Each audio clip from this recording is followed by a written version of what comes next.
Let's get salty! Everyone, Zeddy here again today with another Perils in Paradise card review, and the neutral reveals have continued, and we have a new neutral legendary that is just going to be ridiculous. I think it's actually really scary considering one of these options, but it is a throwback to one of the more niche terrible legendaries ever in Grifta, and we'll go over why I think this might actually be a pretty scary card, and at the very least, it should be a lot of fun. And if you want to win this card or any of the other cards in this expansion, we're giving away 2 regular pre-orders, 1 mega bundle out of my pocket to enter that giveaway. Like and comment in the video, link down in the description below, the one with that thumbnail over there.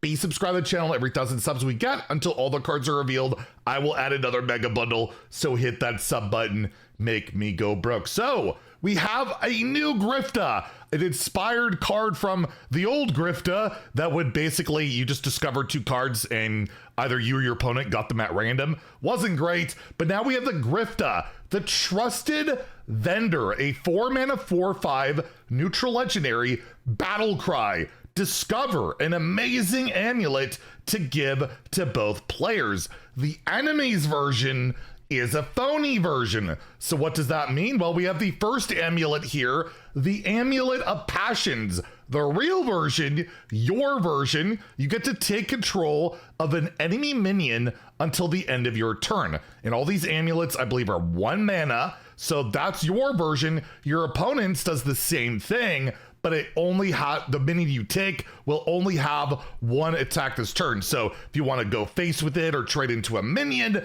it will be a lot worse than the regular one, but not that bad, right? Like you could still take a minion, trade it into something, kill it off, maybe get a death rattle, get some value out of it. I guess if it's a Titan, you can use a charge and it's really irrelevant, but they'll get it back after that. So kind of interesting. Again, not too bad. Then we have the Amulet of Tracking, where you get 3 random legendary cards for just 1 mana. That is a lot of value. Your opponent will also get 3 random legendary cards that will then transform into commons. So not nearly as good, although sometimes it might be better. Legendaries can be, clunky, expensive. Maybe they just get some really efficient, good common cards. This is one that could actually backfire, and I believe it should not be locked down by class. You're just creating them out of like thin air. So you should be able to get commons or legendaries from any class using this outside of like Titans and all that, because you can't generate them.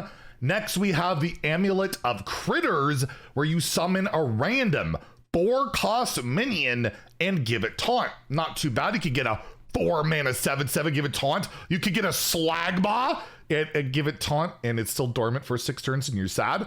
And your opponent gets the same thing, except that minion can't attack. So they could get that 4-mana 7/7 that can't attack with taunt. Would that be nuts? But overall, not too bad. The fact it's still a 4-cost minion with taunt is relevant, even if it can't attack. There's also the Amulet of Warding, a 1 mana, whatever, they're all 1 mana, deal 6 damage. So just like a 1 mana fireball. That's pretty good. Your opponent gets the phony version, which can only hit a minion, which again, not bad. It's removal. Very efficient, cheap removal. You're not going to be too upset about that. There's also the Amulet of Energy, which restores 12 health to your hero. Your opponent will do the same and then take 6 damage. So this is actually good for your opponent in Wild if they're playing Questline Warlock, or I guess they're playing Standard with Imprisoned Horror, and it will proc that, right? So there's almost an upside to it in some ways. But again, nothing too crazy there. We have the Amulet of Mobility, where you get to draw 3 cards for 1 mana. Almost as good as Secret Passage. You get to keep them, so in some ways better than Secret Passage. However, your opponents will only get 1 of the cards. 2 of them will get discarded, be thrown away. So they might draw like their win condition and it gets chucked, and that would be really bad. So this one, you might not even want to play if you get it as your phony option. And then lastly, we have the Amulet of Strides, where you reduce the cost of all cards in your hand by 1. This used to be like a duel's treasure, and that's insane. This is like the strongest one in my opinion, because yeah, Emperor Thorson for 1 mana is ridiculous, super strong, and the scariest of the bunch. Your opponent will also get to do that except for spells. So they can hit minions, hero cards, locations, all that good stuff, just not spells. So that one scares me, but overall, I believe there's 7 total amulets. So the reliability of getting exactly what you want will not be there. For this, you would reliably get you the discount one every time. This card would probably be pretty busted. Even though you give your opponent some mana cheat, you get to play it first. You could use it first. You could build your deck around it. That could be absolutely terrifying. But overall, all the options are pretty good. Like drawing 3 cards is great. Dealing 6 damage for 1 is great. Like there's a lot of really flexible, good options, and they're going to be better than what your opponent can do. And again, you get to be proactive with it. Unless you're playing it on 4, you can easily slot it in while you're playing this card in that turn. And of course, we have cards like Bran, where you can get double the amulets and maybe mill your opponent, or you could shutter block this and get 3 amulets and do some pretty ridiculous stuff.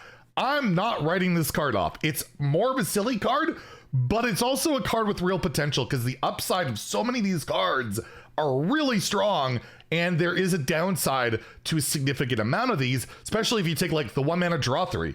Your opponent probably doesn't want to discard 2 cards. That's probably gonna be pretty bad to draw 1 card, right? Like, so there's some strict upside with a lot of these.